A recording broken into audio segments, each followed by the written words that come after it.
Oftentimes, mortgage companies also retain us to perform appraisals. For example, for someone's mortgage loan that they're seeking.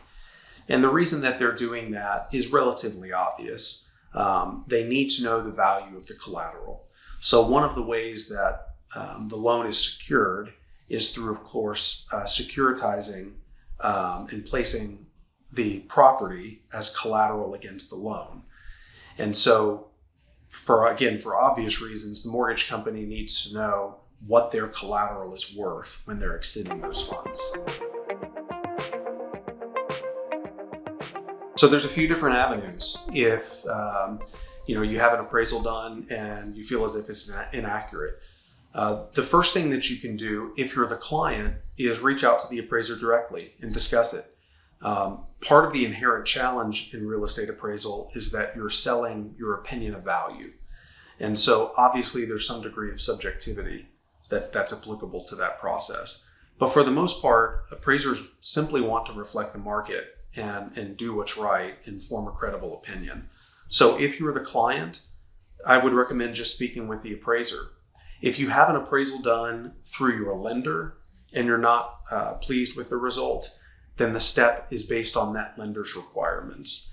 But most lenders have a specific rebuttal process where you're able to engage through the exchange of data with the appraiser through the lender as an intermediary to make sure that your questions are answered. A lot of what we do for a period of time of the year, because it's seasonal, is property tax appeal work. So in Florida, most everyone gets their what's called trim notices sometime in August. And it essentially puts you on notice from the local assessor of what they're showing as your projected just value, is what it's called in Florida, as of January 1st of that given year.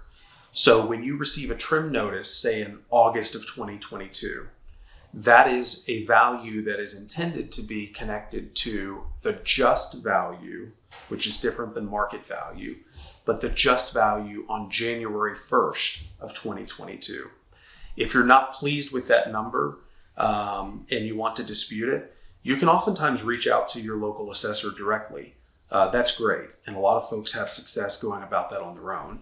But more often than not, you need to retain somebody to go about the business of challenging the assessment.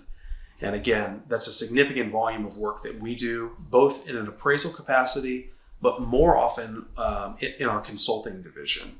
And so we're able oftentimes to engage on helping you challenge that proposed value on a contingent fee basis even, so that it costs you nothing up front.